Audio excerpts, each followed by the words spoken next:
Hello guys, hello. This is for Libra.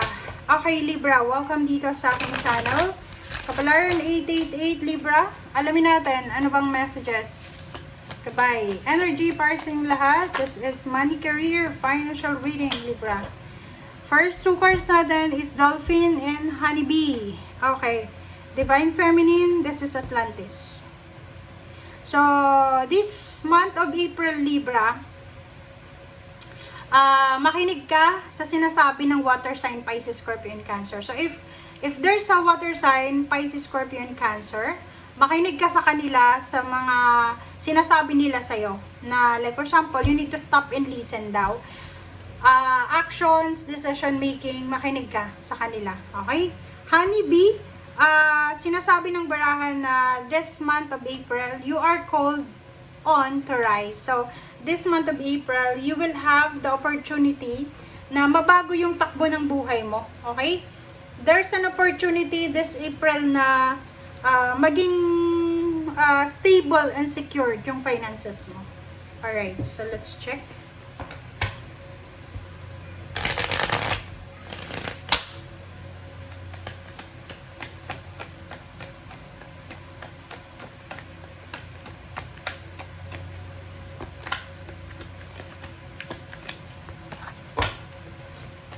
Okay, boundaries. Wow. So, sinasabi ng Barasir dito, Libra, na importante, like yung pera kasi yung pinag-uusapan natin dito.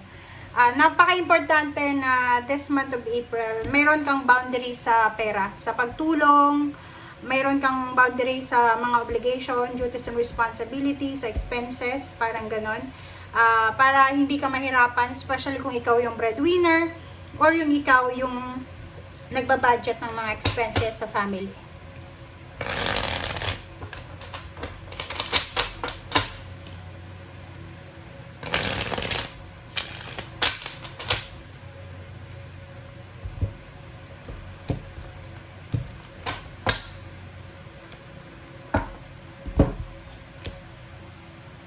Okay, Temperance, High Priestess, the World card, Two of Swords, and then Knight of Pentacles.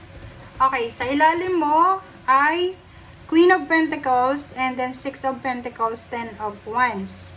So, sinasabi ng bara sa'yo dito, Libra, na ngayong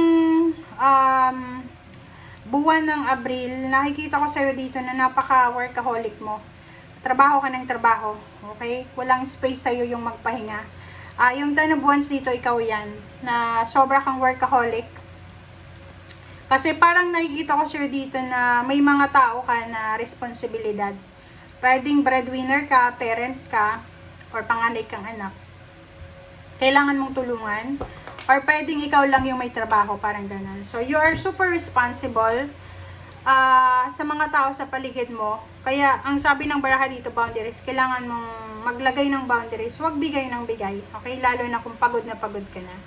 Temperance and High Priestess, meron dito Libra na medyo may pakiramdam ka na impatient ka. Kasi pwedeng may hinihintay ka, maybe you're waiting for, like kung nagpapatayo ka ng bahay, ubos na yung budget mo, tapos yung bahay wala pang naayos, medyo maiirita ka. Sabi ng bara sa'yo dito, wag kang ma-stress, wag kang mairita, okay? Kasi there's a hidden, may nakatago, may darating na hidden financial flow or inflow sa buhay mo. So, sinasabi ng bara sa'yo na pag wala ka pang budget ngayon, it's either hindi ka muna bibili ng kung anong gusto mong bilhin, or hindi ka muna gagastos this month of April. Sinasabi ng bara sa'yo dito, Libra, na there's someone na mag-o-offer sa'yo. It's either financial help, or financial job, or financial offer, job offer, parang ganon. So, sinasabi ng bara sa'yo na hindi ka sigurado. Nagdadalawang isip ka, maybe because of your obligations, duties, and responsibilities. Pero there's someone here, maybe Earth signs, Virgo, Capricorn, or Taurus, or literal siya na pera na hino-offer sa'yo para magnegosyo ka or mag-invest sa'yo. Okay? So, yun. Let's check.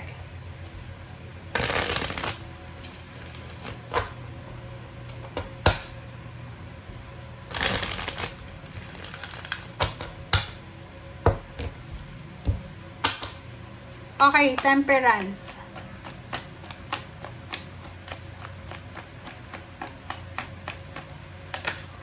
Temperance, oh. Sabi ng bara sa'yo dito na kailangan mo daw na let go. Kung ano man ang gigil na nararamdaman mo sa buwan na to. Hindi ko alam kung bakit nanggigigil ka. Pero you need to be patient. 'Di ba? Sabi ko sa'yo kanina 'di ba, Libra? Wag kang masyadong magpanic sa kung ano man ang situation mo ngayon. Kasi there's a hidden. May paparating sa'yo na financial inflow na pwedeng magdala sa'yo ng sobrang kaligayahan. There's a hidden partnership and collaboration. There's a hidden message about sa mga financial offer, job offer, investment, inheritance, mga payments and payouts. Alright, so next is, this one, diba? Sabi ng bara sa'yo, yung iba sa inyo na naiinip na ngayon, it's either naiinip ka na makapunta ng ibang bansa, naiinip ka na makauwi ng Pilipinas, naiinip ka na matapos yung bahay na pinapatayo mo, yung sasakyan na inutang mo. Sabi ng bara sa'yo, wag ka daw na masyadong ma-stress. Kasi, yun na nga, there's a hidden, may nakatago daw na success. Financial success na darating sa'yo. As long as na ginagawa mo yung best mo sa ngayon. Ang kailangan mo daw sa ngayon is maghintay. This April is a waiting time para sa inyo.